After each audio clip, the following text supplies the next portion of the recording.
Okay, so introduce yourself for those who might not know who you are. I write Band 2, Out the Bomb, also by the name of DELI167. Also write Dean with a double E.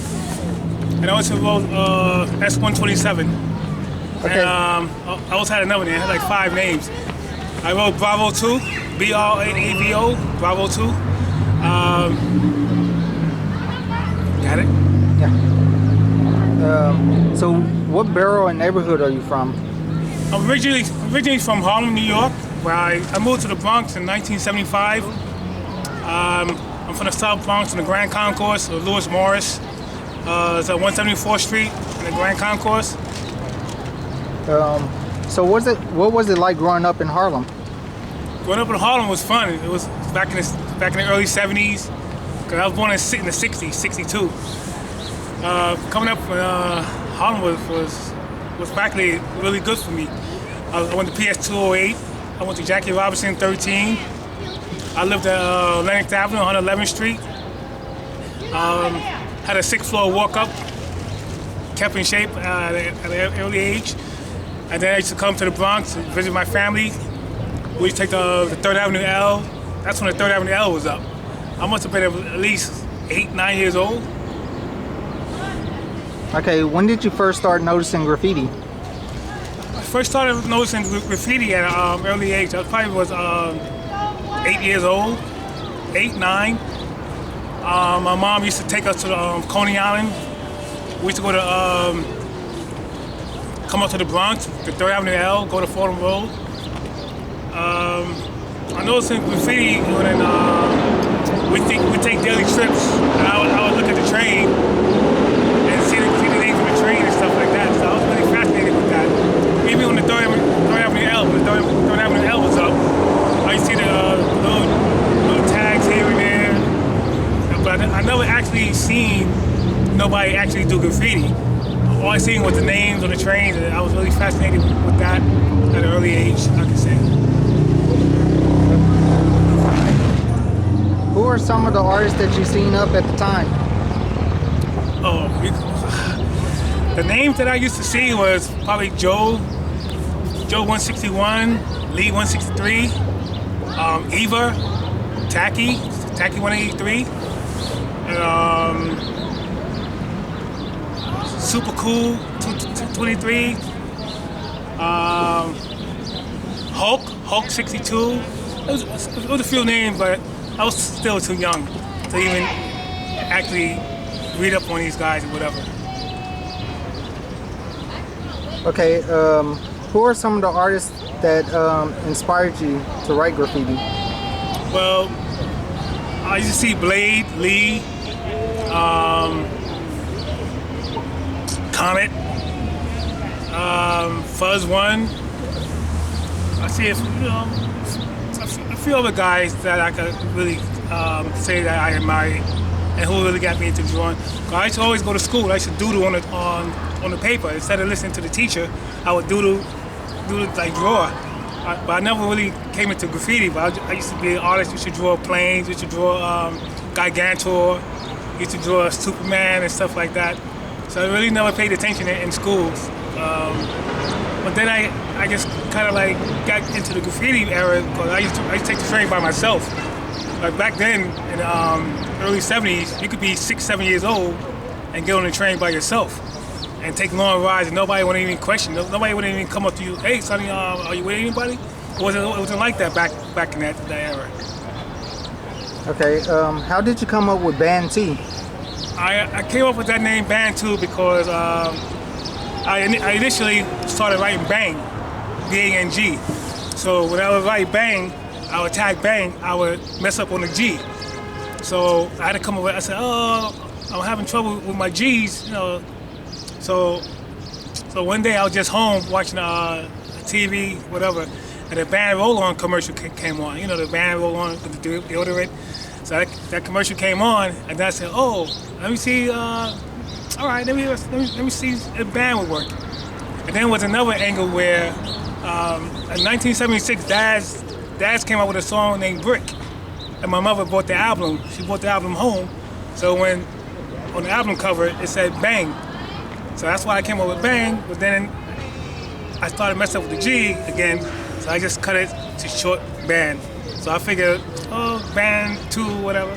Because I wasn't really sure, was it Ban 1, Ban whatever. But I never really seen the name, so I said, okay, let's let me claim this name and just take it from there. And then I came up with Deli. Deli was a different story.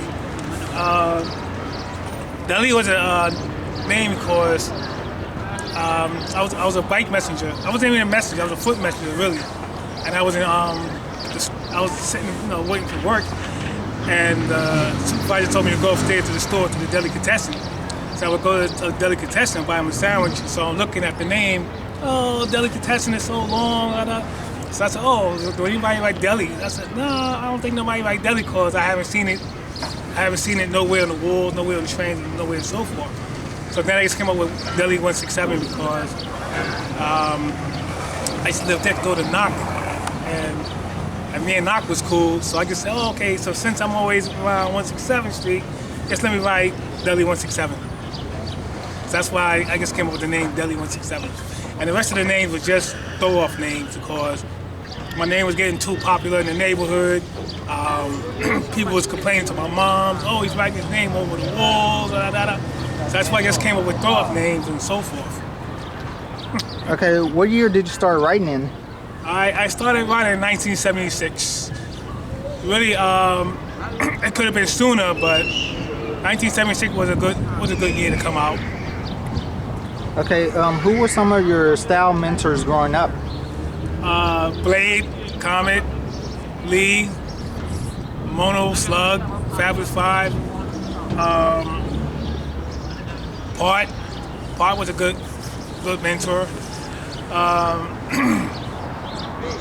Other than that, it was a few guys who I could really say that really caught my interest. Okay, what crew are you in and who put you down with the crew? Well, I'll probably write for at least 25, 30 crews at least. But the first crew that I always started with was OTB, and which meant Autobomb, and I was a Proto J at Knock 167. Also Nick 707. Cause Nick lived in the next block for me, so Nick was a good mentor. Kit 17 was there, So the name just derived from me just pushing it. I pushed the crew. I pushed it. I stayed loyal to it. I stayed dedicated. I just took it and I locked it on probably 9 or 10 years. Solid, strong. Probably going to the yard every week, every month, every other day. It was one hell of a ride that I really carried the crew. Okay, who was your first graffiti partner and how did y'all meet? Well, I really never had any partners, to tell you the truth. But FUZZ ONE was FUZZ ONE. I met Fuzz at Knox House. We went to the 1 yard here and there, went to the D yard, went to the 4 yard. But other than that, kind of branched off. And so I used to go hitting with other, like underlings. I ran with Blind. I ran with Ram 1, KC5, KC3. And then I just started depending on myself because I would go meet some guys and they don't show up. I'm there by myself over the paint. We supposed to go to Esplanade. We supposed to go to somewhere, anywhere, but these guys will never show up. So I said, you know what? I'm going to take it on my own and just start going solo. Because there's nothing wrong with going by yourself. It's just that you gotta have the heart to do it. So I just took it from there and just started going solo. Okay, what lines did you hit and did you king any? Well, the lines that I was loyal to was the 4 line because I could look out my window in the Lewis Morris and I could see the 4 line pretty well. I was only 2 blocks away. And I ran with the D's, the CC's, because I used to go to school in Harlem. So what I do was I would take them trains to transfer at Yankee Stadium or whatever. And so I would see my name as I was going to school and stuff like that.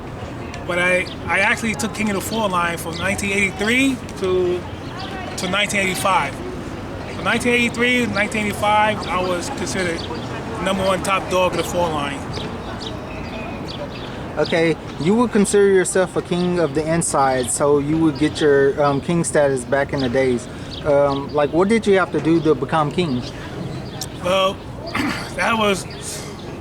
that's not an easy feat because you gotta, like I said, like again, you gotta stay dedicated. You got to keep going, keep going. It was some times where I went to the yard for a whole week straight.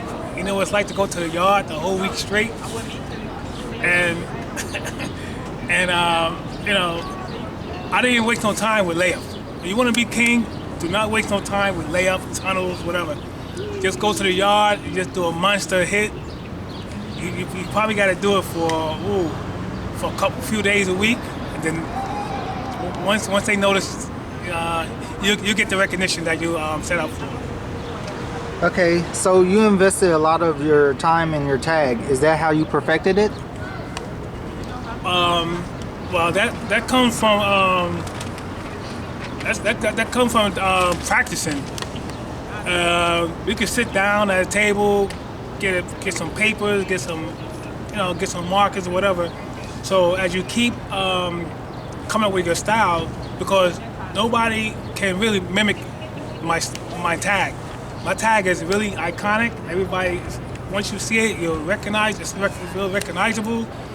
Nobody can actually come in a graffiti game and mimic my tag. So if you want to be really out noticeable or whatever, come up with a tag that nobody can mimic. So that's why I came up with the name Ban 2. I tag it even with Deli. Nobody can really mimic my tag, so it's really iconic. So once you see it 40, 50 years from now, oh, that's him. Okay, what was your peak years on the subway? My peak years was I say for 1980, 81, 82, 83, 84. From 81 to 84 was my best peak years. Okay, did you ever go to the writer's bench at 149th Street, and who are some of the artists that you always see up there? Well, I used to go there before school and after school. Smiley 149 was there. Scheme was there. Some of the 3-yard boys. Agent. DS 119. People would just actually come and go. But that was like a little transfer. That was like a transfer spot to go to with kids before they go to school and after school. So that spot, that place was really, it was something else, especially in the 80s, late 80s, into the early 90s when graffiti started dying out. So as graffiti started dying out, the crowd started dying out. But it was no longer no need to come there to see what? See a blank train, these new trains that got going out now, it's nothing on them. So it was no way, no place or how to even come there to even congregate. Congregate for what? Ain't nobody hitting nothing no more. Okay, do you have any memories from that place? Yes, I do. I have fond memories of that place. I used to always go there. Sometimes if you really, sometimes if I go there, I see like 50 guys there, 40, 50 guys there. I probably wouldn't even go down that way. I probably go to the other side, and then I see, oh, they go with so and so. Oh, then we go cross the bridge, go talk or whatever, try to set up some motions, But remember, this is a time we're talking where guys didn't have beepers, guys didn't have cell phones, so there was no way to really communicate with somebody unless you go meet them there. So everybody would just go there, plan something out, and then take it from there. But it it was none of this gang stuff, gang affiliated stuff going on. It was no fights. It was just a lot of kids just going in and hang out. We wasn't even smoking weed. We wasn't even drinking, you know. So then the cops would come. The cops would say, "Oh, beat it. 4 or 5 trains came. You guys ain't get on the train yet. Oh, we gotta beat it. We'll run you in for loitering." So that's the way it was back then. Okay, I assume you was in high school when you started. What high school did you go to, and who are some of the writers that went to the same school with you? I didn't start writing graffiti in high school. I started in junior high, and when I went to high school, I went to Taft High School. Taft High School, 172nd and Sheridan Avenue. When I went there, I only went there for 1 year, and there was actually no writers there, not that I know of. But I did bomb the school. I had to tag all the bathrooms, I had to tag all the stairwells, and stuff like that. So I didn't go to Taft long, so I can really attest to that. Only went there for 1 year. Okay, who was your biggest rivalry on the subway back then? My biggest rivalry, I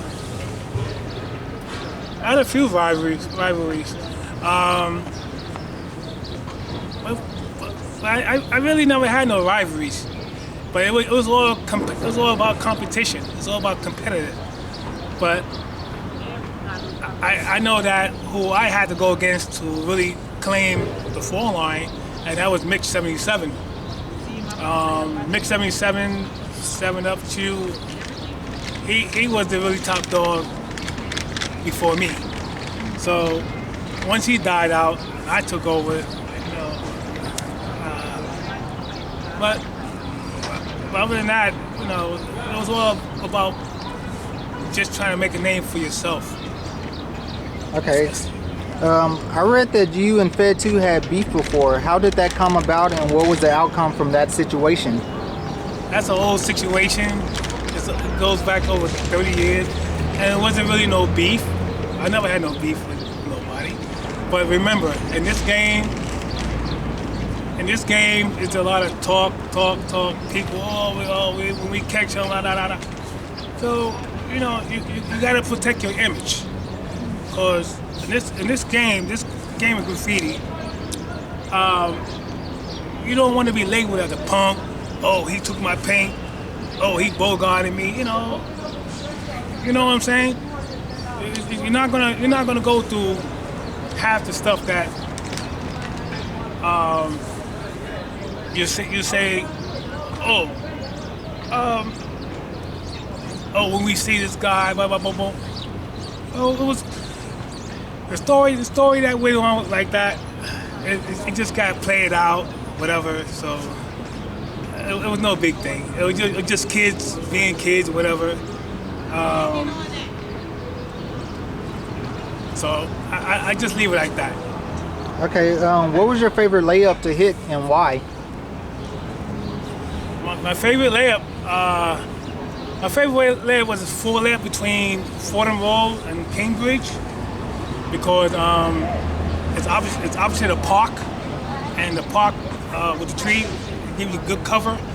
There wasn't really that many street lights, so and then it's plus it's level. It's really level, so you could really piece there. I'd say the 4 layup between Cambridge and Fordham on the uptown side, not the downtown side. But the downtown side got the buildings where people be looking out their windows, they looking over their fire escape, and if they see you, they might call the cops. But as long as you're not breaking no windows, not committing no vandalism, I guess it's okay. Sometimes people actually see you doing pieces, and they stand there actually clapping off because you're doing something creative. You could be doing something that you love.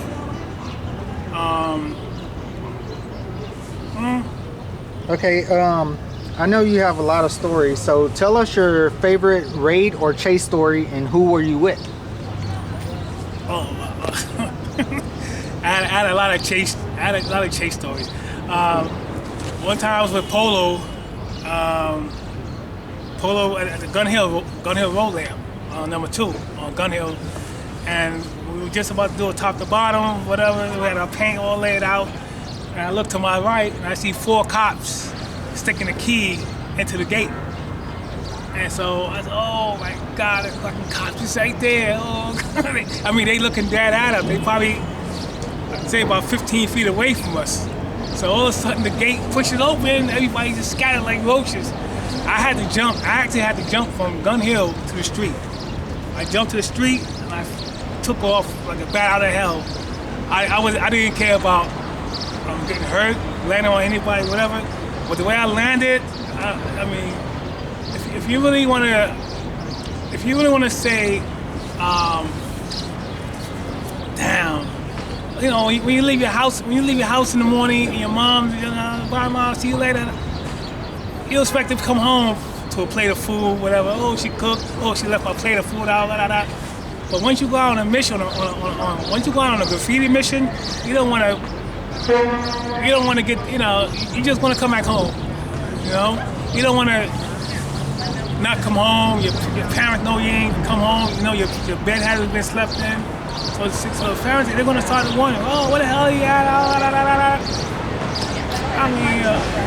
I mean, there were times where I had to climb up out of my window.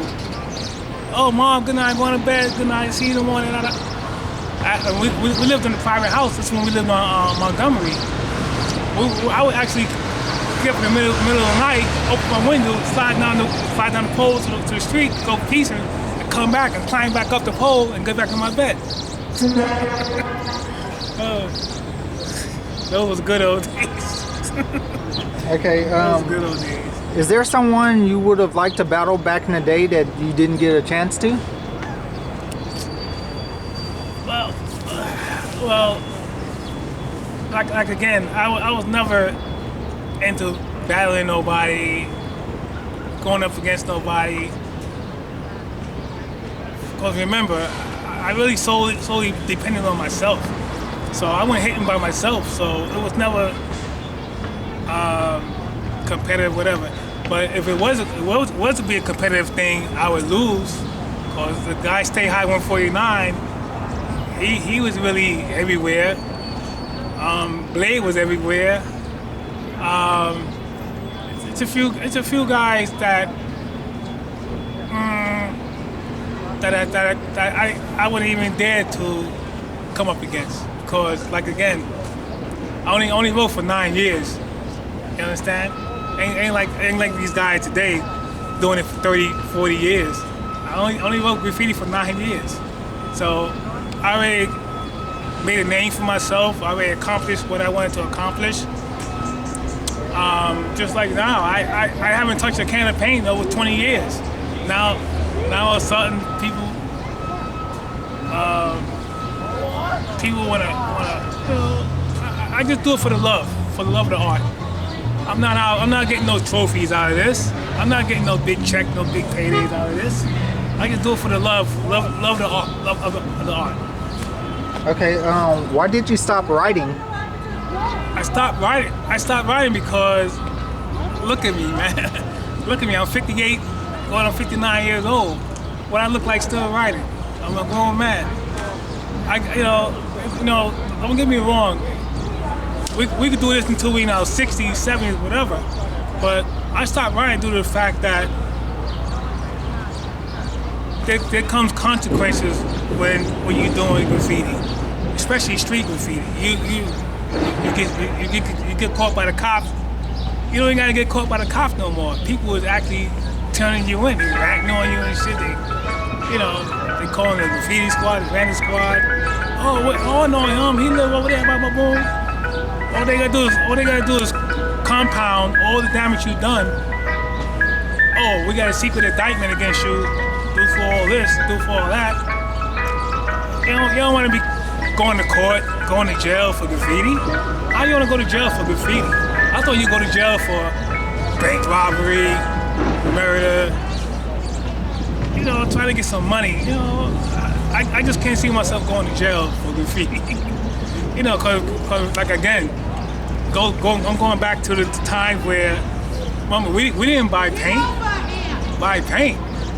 These guys buying paint today? I never bought a can of paint in my life, man. So what I mean, so going in stores stealing paint, that's played out. I mean, if you do it, but if you get caught, who knows what kind of problems you're gonna bring to your family. You're gonna bring, you're gonna get a police record, and then all this shit now with the jobs, you gotta have a clean record to get a job these days. So they don't want to see, oh, he shoplift this, he shoplift that on your background check. You understand? You understand what I'm saying? No job's gonna hire you if they see on your jacket that, oh, he did this. He went in the store and stole 10, 20 cans of paint, whatever, blah, blah, boom. I mean, it is what it is, my man. But if that's what you want to do, go ahead and do it. But you're not going to have a good future. And how are you going to provide for your family, especially if you have a family? You know what I'm saying? Okay, we covered a lot of stuff today. Would you like to cover something that we haven't already covered? Yeah, well, I can honestly say that this subculture that's considered graffiti has come a long way since the 70s, even since the 60s, since the early writers. It's getting blown full tilt. It's not, right now it's a money making venture now. Guys are getting paid from canvases. Guys are getting paid for just coming out with stuff, designs, or they doing sneakers, they doing shirts, they doing. Graffiti isn't just about being on the wall or subway. Graffiti is on your clothes, it's on your sneakers, it's on your hats. It's coming into the home now, and I mean, these guys, it's way better than what it was back then. Right now they're giving events. They're giving events that we got writers from over the world coming in. Guys from Australia, guys from Germany, guys from Austria. Graffiti is not just a New York thing; it's a global thing now. You got graffiti writers in Tokyo and China now. You understand? You understand what I'm saying? So the way I see it now, and we're 2021. I say by 2050, 2060, graffiti still gonna be here. It's gonna still be here.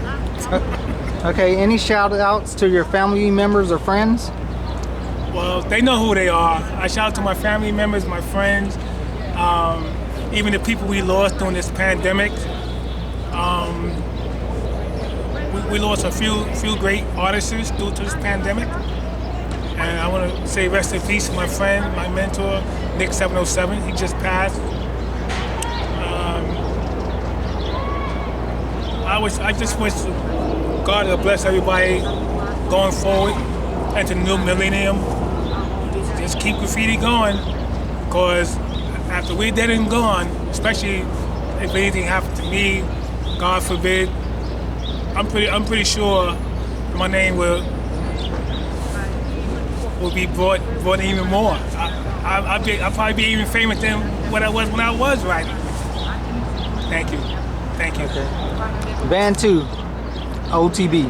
Out. Thank you.